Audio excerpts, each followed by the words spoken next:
지난주에 크게 화제가 됐죠. 이 제목도 잘 정했어요. 대한민국 효녀연합. 보통 이제 어버이연합을 만나면 인생을 찌푸리거나 외면해버리거나 서로 싸우거나 이건데 빵긋. 제가 그 동영상도 봤는데 빵긋 웃으니까 당황하시더라고. 그분들이 아니 왜 이런 말을 해요? 그러면서 우리도 그런 생각 아니야. 파파이치도 작년에 나왔었죠. 이하 작가 유인물 배포하다가 연극이 있고 그 스티커를 붙였다. 그러면 사실 과태료도 없어요. 그냥 떼고 혼나고 말거나. 과태료 나와봐야 몇만 원이거든요. 몇백만 원 받았죠. 700. 대통령과 관련된 거라고. 말도 안 되는 거죠. 그보다 훨씬 더 인상 깊었던 건 이런 문장들입니다. 애국이란 태극기에 충성하는 것이 아니다. 무릎받은 아이를 구하는 것입니다. 세월호 관련해서 얘기하는 거죠. 근데 그 외에도 퍼포먼스를 엄청 많이 했어요. 보면 렌트푸어, 역사를 거래하지 마시오, 노동법 안 된다고 전해라. 굉장히 발랄하기도 하고요. 저 가장 인상 깊었던 이겁니다. 청와대는 너희 집이 아니라 역사도 너희 집 가정사가 아니다. 반면 이런 거 보십시오. 종북자에 자폭하라. 인문학적 소양이 있는 배우 세력이 있는 게 아닌가. 박 대통령 참 열심이다. 열심히 해외 순방 다니고 열심히 노동개혁하고 열심히 옷 갈아입고 열심히 산다. 무조건 열심히 하는 것이 얼마나 위험한지 몸소 보여주고 있다. 세상에는 무조건 열심히 대신 왜 무엇을 열심히 해야 하는지 끊임없이 묻자. 아니면 차라리 아무것도 하지 말고 놀자. 이건 인문학 카페 36.5라고 하는 곳에 서 있는 입간판이에요. 입간판을 쓴 사람이 인문학 카페 36.5를 운영하는 홍승은 씨, 이분의 언니예요. 홍승은 씨를 모시겠습니다. 안녕하세요. 이 효녀연합이 실제 있는 건 아니죠? 있긴 한데요. 퍼포먼스로 한 거라서 뭐 조직 체계가 있는 것도 아니고 뭐 대표가 있는 것도 아니고요. 그냥 페이스북 페이지 있어요. 이 퍼포먼스를 기획한 게 청년 뭐라고요? 예술가 네트워크? 네, 청년예술가 네트워크에서 그날 수요 예술행동을 매주 하거든요. 수요 예술 행동이요? 그 수요 집회 하고 있잖아요. 위안부 소녀상 앞에서. 그때 이제 이광석 가수 선배님의 제안으로 많은 예술가들이 모였어요. 그래서 매주 수요일 오늘도 이제 하고 왔는데 그때도 이제 청년예술가 네트워크 차원에서 같이 해가지고 그중에 이제 한 7명 정도 저희 공연하기 전에 같이 이제 얘기하다가 어버이연합 온다는 소식 듣고 우리도 뭐 소녀부대, 효녀연합 이런 거 만들자고 그래서 즉석에서 피켓 들고 퍼포먼스 하게 됐던 거예요. 청년 예술가 네트워크라는 게 뭐 하는데요? 지금 이제 발족은 다음 달인가 그때쯤 할 예정이고. 발족도 안 된대요 아직? 이제 준비하고 있어요. 네, 이제 준비하는데 이렇게 사고를 많이 쳤어요 계속? 그러니까 청년예술가 네트워크 차원에서 한 건 아니고요. 효녀연합은 이제 뭐 청년 예술가들이 특히 살기 어렵잖아요. 청년들이 다 살기 어렵지만 이제 정책도 제안하고 개발하고 또 각자의 자립 프로젝트도 진행하고 이런 사회적 책임, 예술가의 사회적 책임에 대해서도 같이 얘기를 계속해요. 그래서 예술행동도 같이 계속하고 있어요. 이제 연결되는 중이에요. 그래서 여기 오신 분들도 함께 했으면 좋겠습니다. 페이스북 페이지 청년예술가로 들어오시면 됩니다. 여기 가입하면 무슨 활동을 하는 거예요? 뭐 같이 예술행동을 하실 수 있겠죠? 예술행동이라는 게 뭐예요? 사실 예술의 본질이 저도 이제 사회예술 이야기를 했지만 사회와 떨어져 있는 게 아니잖아요. 그냥 삶에서 나오는 거기 때문에 당연히 시대와 관련이 있을 수밖에 없고 근데 이제 우리나라에서는 이게 좀 특이한 다른 분야인 것처럼 얘기가 되어지는데 사실 예술의 본질이 그냥 거리에서 이 시대의 아픔, 이웃의 고통, 내가 말하고자 하는 내 양심을 드러낼 수밖에 없는 거라서 그런 작업을 하는 거예요, 예술행동은. 그래서 집회 현장에서도 퍼포먼스도 하고 거리극도 그러니까 하고 시대를 느낀 대로 표현하는 거군요. 네, 지금의 부조리, 우리가 느끼는 고통, 모순 이런 것들을 그러면 그 주제가 왜 소녀상이고 또 세월호에도 관심이 많은 걸로 아는데 왜 세월호예요?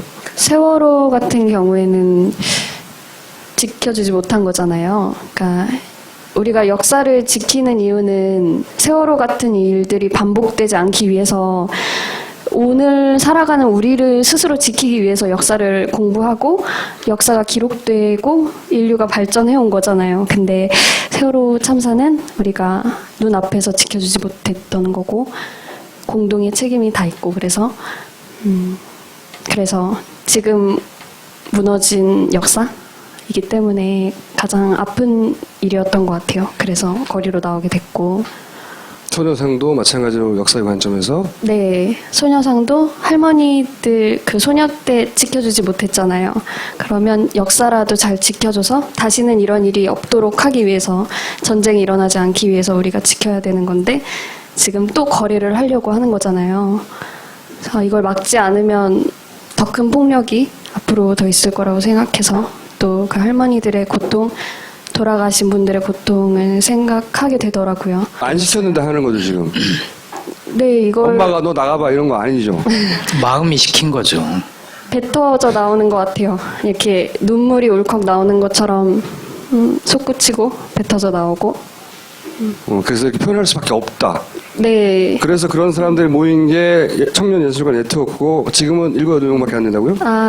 네, 청년예술가 네트워크 안에서 이제 예술 행동을 하는 사람들은 또 이제 몇몇이고 이렇게 다 행동으로 그렇진 직접 않아요. 하는 사람은 몇몇. 네, 몇몇이고 아. 다 그렇진 않아요. 좀 네트워크는 크고 포괄적인 네트워크 연결망이라서.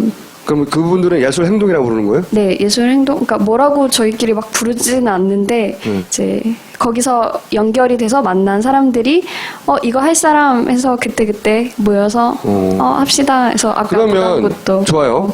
예술에 네. 사실은 몰라. 그냥 이게 참여하고 싶어. 그래도 돼요? 네, 그렇다면 저에게 따로 연락을 주시거나, 연락처를 밑에 깔아주세요 이렇게. 네, 신촌대학교 사회예술학과를 그래서 만들었어요. 이런 고민을 같이 하려고. 신촌대학교 사회예술학과라는 게 실제 하는 거예요? 본인들이 이렇게 만든 거예요? 저희가 신촌대학교는 또 따로 있는 대한대학교예요. 대한대학교? 네, 대한대학교. 교육부 인증을 받지 않은? 네, 그렇습니다. 저희끼리 만든. 네, 이제 말은 대학교인데 교실은 없는.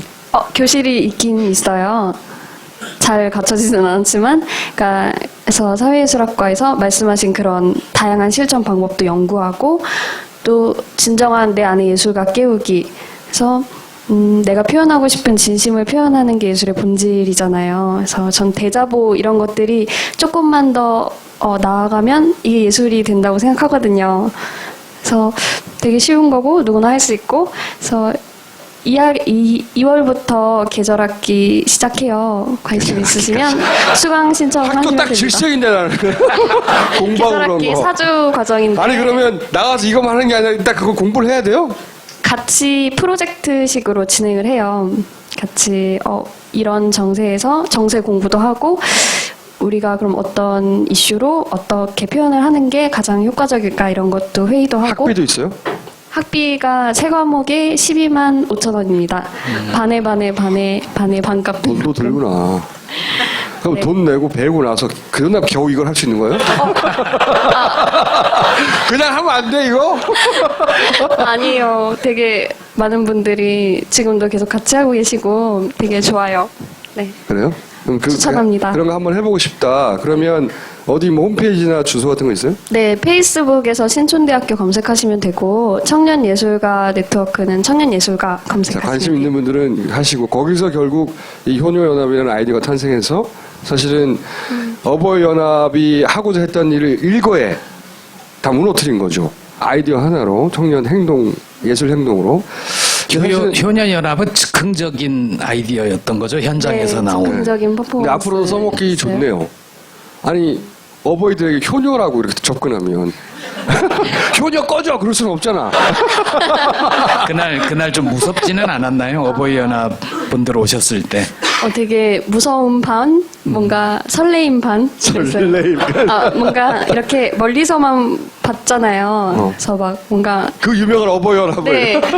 주변에 들을 때는 어떤 친구는 맞은 적도 있다 그러고, 근데 막상 가서 보니까 좀 되게 마음이 애잔하기도 하고, 막 담배 냄새 나고, 술 냄새도 조금 나고, 그래서 사실 그 되게 오랫동안 소외의 생활을 하셨던 분들이고, 그래서 그러니까 웃어드리고 싶었어요. 그 앞에서. 아, 마음이 애잔해서. 네, 저희 아버지 생각도 나고 그래서 웃게 됐더니 그분들도 그냥 막 우리는 아가씨랑 이러고 싶지 않아 이러면서 우리도 아베 싫어 규탄하러 온 거야 이러면서 얘기하시더라고요. 그게 그리고 예술의 한 범위에 들어가는 것 같기도 해요. 그 갈등을 그렇게 풀었으니까. 네, 근데 이제 오늘 수요 집회 또 있었고 어버이연합 또 오셨어요. 또 오셨어. 근데 피켓을 가져오셨는데 아까 저 무당구 퍼포먼스 하는 거 있잖아요. 네. 그거를 큰 사진으로 뽑아서 가져오셨더라고요. 그래서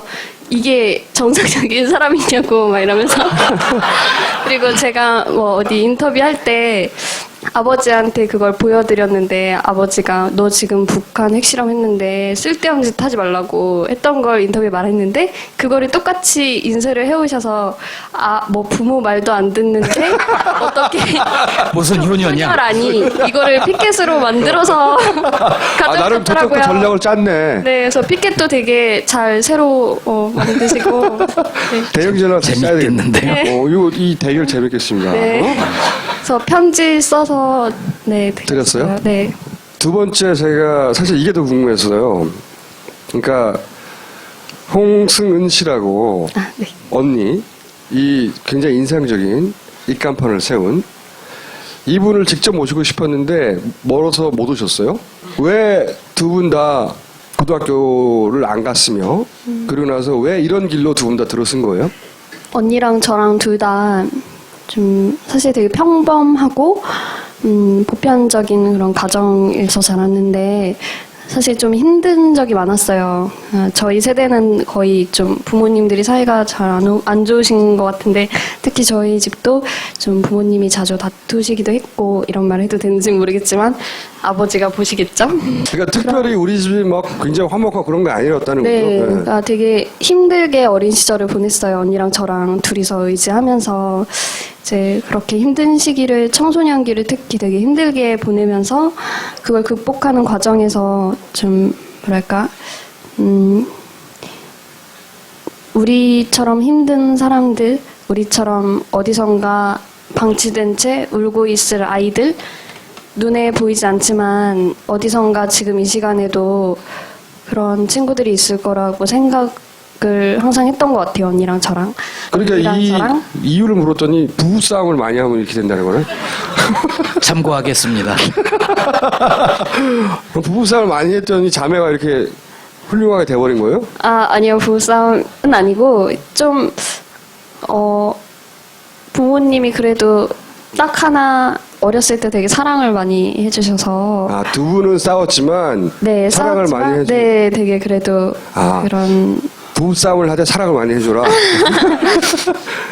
뭐랄까 그런 좀 언니랑 저랑 좀 둘 다 예민한 그런 게 있는 것 같아요. 인간에 대한 예의라는 단어도 자꾸. 네, 등장하고. 인간에 대한 예의 이런 것처럼 뭔가 폭력에 되게 민감한 그래서 둘 다 되게 상처도 많이 받고 되게 어쩔 때 보면 소심한 것처럼 느껴지기도 하고 그럴 정도로 그런데 그런 예민함이 반대로 타인의 고통을 되게 민감하게 느낄 수 있는 게 되는 것 같아요.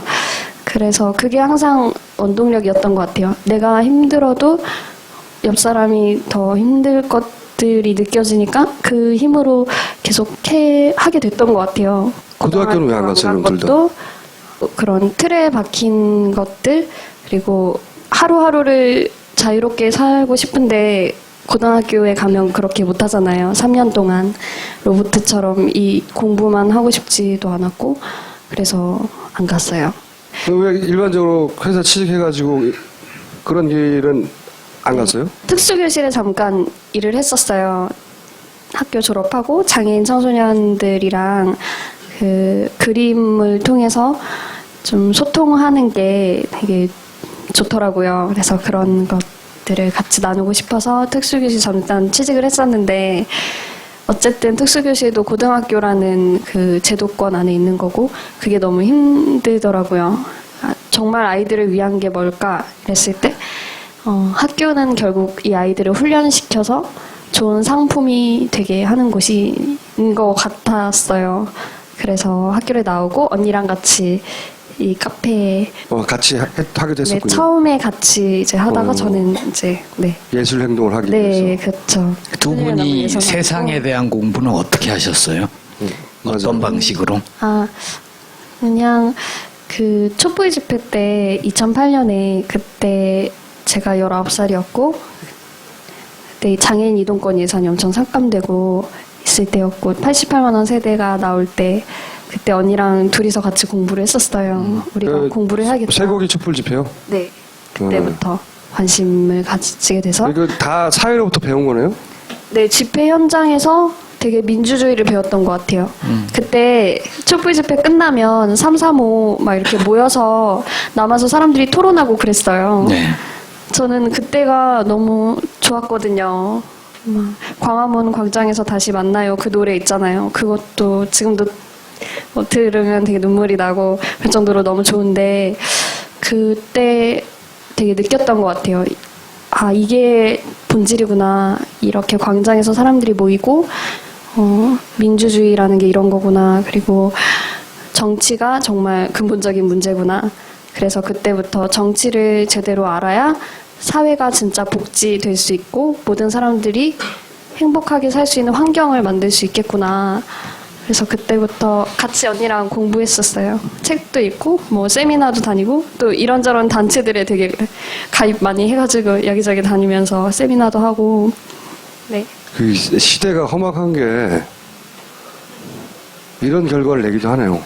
네. 아, 그래서 저는 진짜 진심으로 이명박도 정말 싫지만 한편으로는 진짜 고마워요.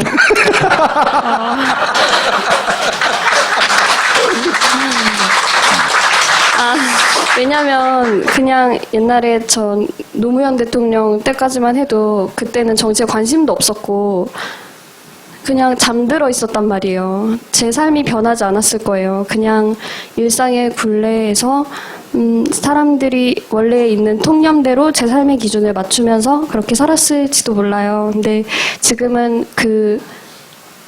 이렇게 딱 건드려주니까 막 진짜 삶이 깨어나게 된 것 같아요. 지금도 계속 그 과정이 있지만 그래서 이런 깨어있게 해줘서 너무 고마워요, 진짜. 이명박 대통령이 봉인을 해제시켜줬군요. 네, 이제 그만해줘도 되는데 너무 많이 봉인해주고 있어요. 지난번에 백자매에 이어 이번에 홍자매. 홍자매, 네. 도대체 형제들은 어디 가서 뭐 하고 있는 건가? 박영재, 응? 이영재 안 나와. 자, 오늘 말씀 감사하고요. 한 번 더 모시기로 하고 혹여 이분들이 하는 예술 행동에 참여하고 싶은 분들은 페이스북에서 네, 제 계정으로 메시지 보내주시거나 신촌대학 신촌대학교는 제가 메시지를 못 받아서 저한테 직접 보내시거나 청년예술가로 보내주시면 본인 계정이 문제 효녀연합이나 네, 없나요? 제 계정으로 보내주시는 게 가장 그 춘천에 계신 분들 저기도 한번 가보세요. 네. 춘천 어디에 있어요? 춘천 그 강원대학교 후문 쪽에 있어요. 되게 저랑 똑같아요, 언니가. 말투도 똑같고, 생각하는 것도 똑같아서 되게, 누군지 헷갈려 하시더라고요. 가시면 저 같은. 쌍둥이는 분이 아닌데? 있어요. 네, 쌍둥이 아니에요. 2살 차이 나고. 2살 차이인데? 네. 아버님이 잘하셨네요. 아버지도 자주 오시고. 마지막 질문인데 네. 부모님들은 이렇게 딸들이 어디 치겠어 이렇게 하면 주변에 할 말이 없잖아요. 예술행동하고 있어 라든지.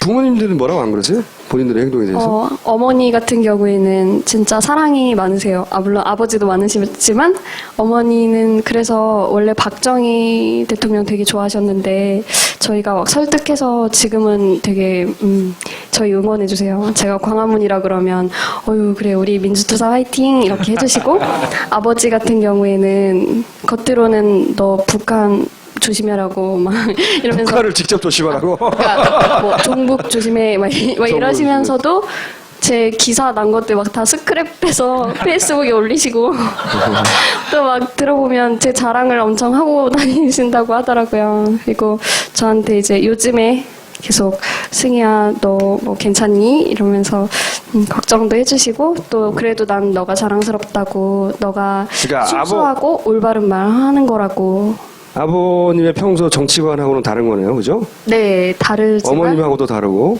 어머니는 그러니까 그게 본질이 사랑하기 때문에 어머니는 설득이 되셨고, 근데 아버지도 본질이 사랑이긴 한데 저의 순수성에는 동의를 하시는데 이제 그런 거죠. 너는 아직 어려서 현실을 몰라. 원래 남자들은 그게 안 돼요. 그래서 효녀가 희망이에요. 아, 네. 아니고요.